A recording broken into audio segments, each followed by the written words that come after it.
E a melhor forma de você se preparar é colocar conhecimento aqui dentro. Na boa, é aqui, é investindo em você.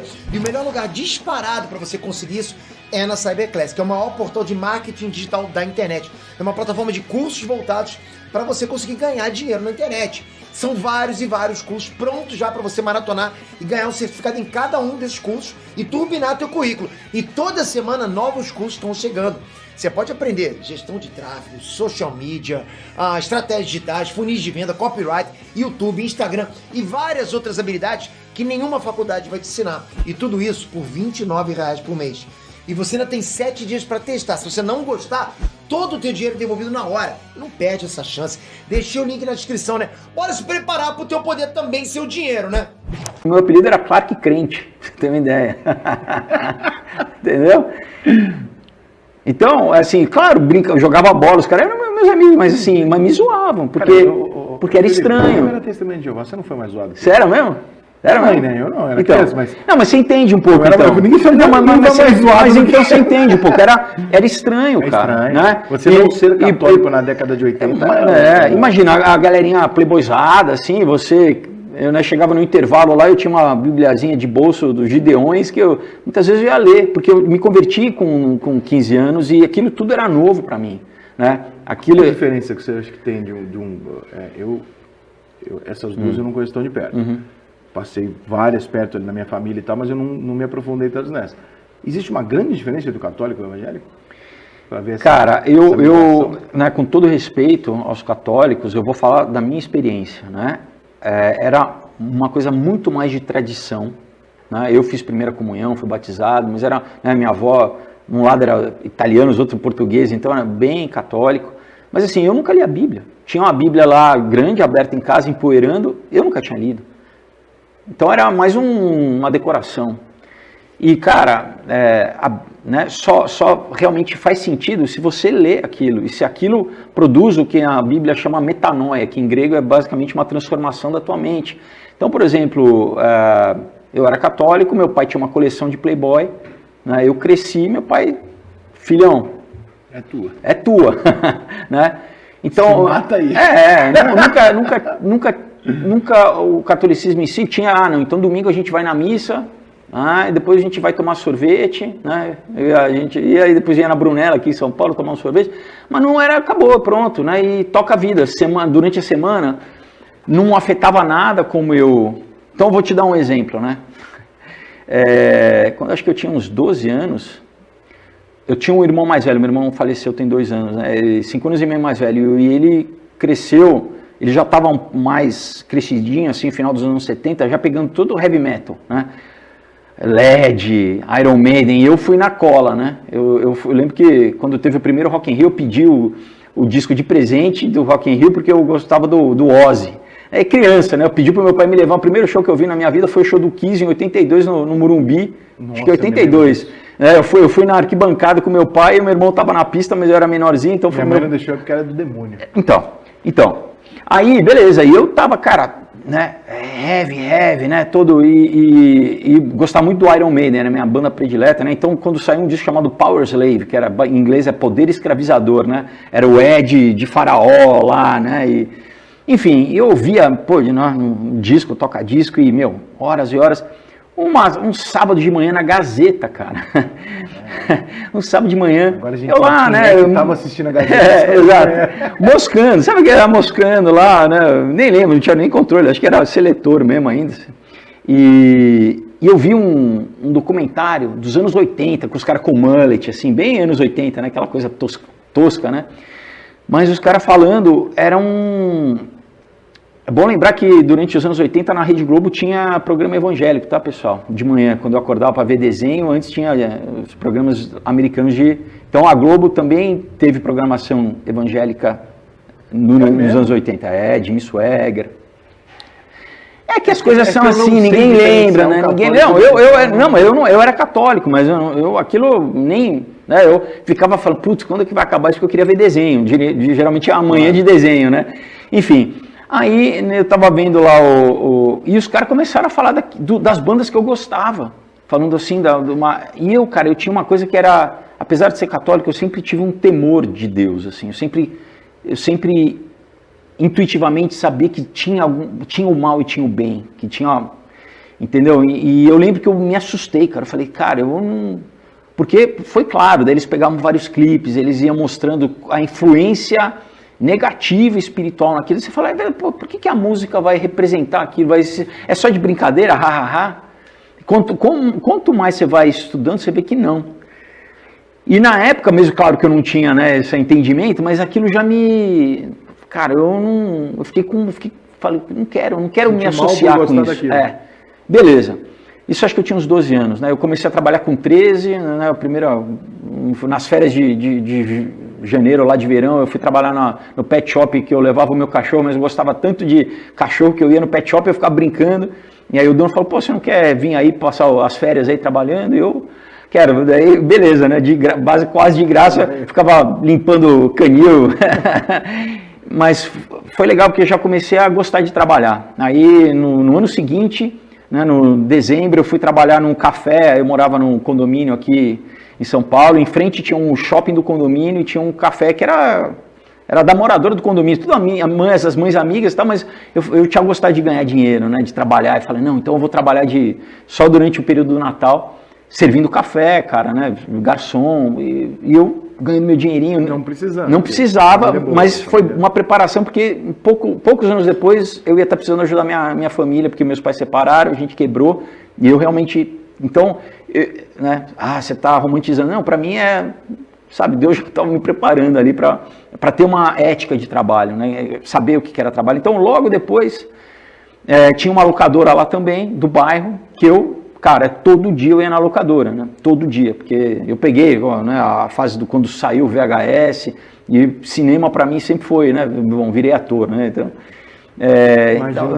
eu era nerd, meu barato era filme, claro, jogava bola, fazia judô e tudo. Isso né? Significa que você não foi um ator que quando você apareceu na Globo e tal, não sei o que, você não deslumbrou, saiu comendo todo mundo, fazendo um monte de merda. Vamos chegar lá, então. Pausa, vamos chegar lá.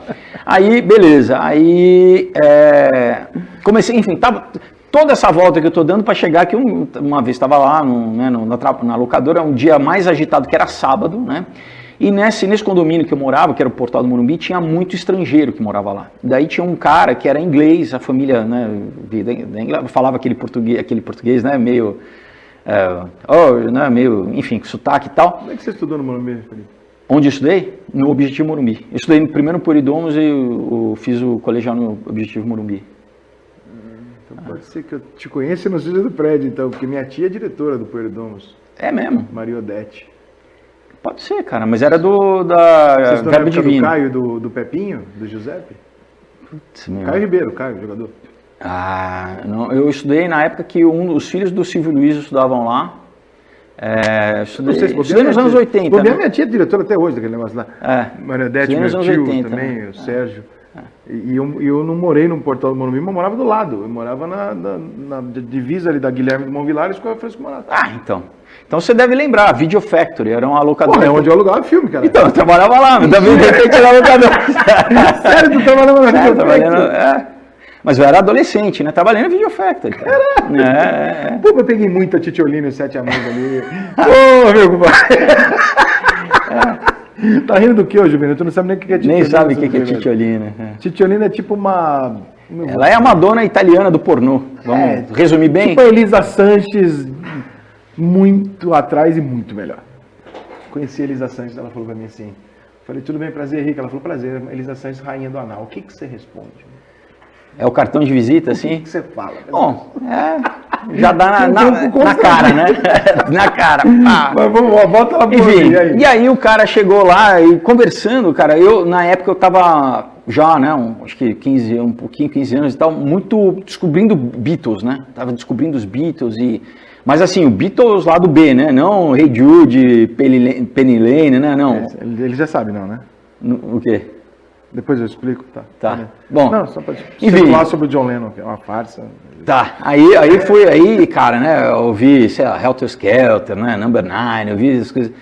Bem mais lightzinho do que você ouvia antes já, né? Bem mais light, mas pero não mútil. Por quê? Porque conversando com o cara, o pai dele era diretor, eu não lembro se era da CBS, era de uma grande gravadora. Eu não lembro, que inclusive ele estava no Brasil, eu acho que por conta disso, assim, né? E conversando, cara, olha, pro cara chegar num sábado à tarde e falar para um moleque da locadora, eu não sei porquê, mas já foi, tudo isso eu vejo como um processo que eu estava vindo, né? Até com os 15 anos que eu me converti, mas ele falou, cara, muitas bandas fazem pacto. Ele falou na real, assim, não tinha por que ele mentir para mim, sabe? Ele falou, cara, muitas bandas fazem impacto. Então, tudo essa que a gente... Robert Johnson, né, do filme Encruzilhada, desde o blues, quer dizer que isso remonta a história, né? Paganini, isso remonta a história. Você está falando daquelas coisas de vender uma pro diabo, isso é muito comum no Brasil. Isso é cultural no Brasil, de vários artistas, então, quando começam, fazem um pacto de X anos de sucesso... Então. Não, mas é que isso fica, às vezes fica na questão do folclore, cara. Não, existe, e não é, entendeu? Existe. Enfim, e tudo isso, na época que eu falei, caramba, né? E daí, enfim, pouco depois, final de 89, eu né, me converti. E aí que eu falei que eu passava, então, muito tempo... Eu nunca tinha lido a Bíblia e li 2 vezes no primeiro ano, assim, né? Eu comecei a viver muito intensamente. Foi exatamente no momento da minha vida que a gente quebrou, né? Que eu falei que meus pais separaram, a gente tinha um apartamento, vendeu, tinha um apezinho no Guarujá, vendeu. E minha mãe ela não foi criada para saber lidar com o dinheiro. Então, a gente nunca conseguiu comprar mais e chegou até um ponto de quase ser despejado, assim, de ter que depositar em juízo. E ter mesmo, eu não estou querendo chorar as pitangas aqui, dramatizar, não, mas todo mundo passa por enfim, momentos assim, a gente tinha um carrinho, minha mãe tá sem grana, não renovou o seguro, bateu o carro, ficamos sem carro, andando de busão, mas tudo isso, cara, eu vejo naquela época, foi no momento exato cara, eu tinha uma fé muito grande, assim, sabe, eu sinto que Deus colocava no meu coração uma fé muito grande. Eu ia numa igreja em Osasco, cara. Eu pegava 2 busão para ir numa igreja em Osasco, assim. Tinha, né, igreja na Granja Julieta, pegava, sabe? Mas era uma coisa que eu tinha fome, cara. Você novinho e tal, onde é que é pra estar fazendo um monte de merda, você já era um cara que tinha uma direção... Então, toda... e simultaneamente um amigo meu, cara, olha como a vida é, né? Muito do que inspirou esse depois... inclusive, depois eu te falo. Isso aí, que é muito depois legal. Eu vou te dar esse aqui que fala sobre droga e sobre essas escolhas da vida, né? Um amigo nosso ali do Portal, que vamos ser sinceros, tinha muita gente de poder aquisitivo. Nisso aí eu já tinha mudado o Portal, porque a gente não... Eu estudei no colégio. A gente não tinha bala mais para pagar. A gente não tinha mais grana para pagar, inclusive... O meu último ano do colegial eu fiz com bolsa, porque a gente não tinha grana e que eu era um bom aluno, os caras me deram bolsa, mas não tinha grana. Mas nessa época eu tinha um amigo meu, cara, que um potencial perdido, porque o cara tomou uma curva na vida, começou a usar droga, primeiro maconha, depois coca, e o cara morreu com 33 anos em Brasília com um tiro de traficante, entendeu? Então, assim, e um cara que tinha um potencial, assim, a gente na época ia na USP, na Poli, o cara, eu ia acompanhando o cara, né? O cara já ia fazer pesquisa com supercondutor na Poli, ainda no colegial, cara. Então, assim, o que a vida do cara podia ser, a última vez que eu encontrei com ele estava trabalhando num pet shop, no shopping Ibirapuera, se não me engano, e o cara quebrado já, mas a família, assim, arrebentou a família, cara. Os caras do buraco quente, indo atrás da família, uma família que acabou com a família, cara. Acabou. Enfim, dei essa digressão. E aí, cara, paralelo a isso, tinha essa coisa do teatro, porque eu não queria mais ver cinema. Eu tinha uns amigos dessa época, né, que a gente ainda, né, eu morava no Portal, eu não tinha câmera VHS, não tinha, né, mas tinha uns amigos que tinham, e a gente fazia os filminhos, a gente pegava filme que a gente gostava e reproduzia, tipo Rock, Guerra nas Estrelas, a gente estendia as histórias, a gente... Enfim, então eu já tinha essa vontade, cara, de contar história, basicamente é isso. Já estamos com 17 anos aí, não? Não, isso ainda há 15 anos. Ainda com 15. E aí, nessa época de, dureza, assim, ainda trabalhando, depois eu fui trabalhar na Hobby Video, a gente saiu do Portal, fomos pra Moema, né, de aluguel e tal, um apartamentozinho pequeno. Aí, trampando na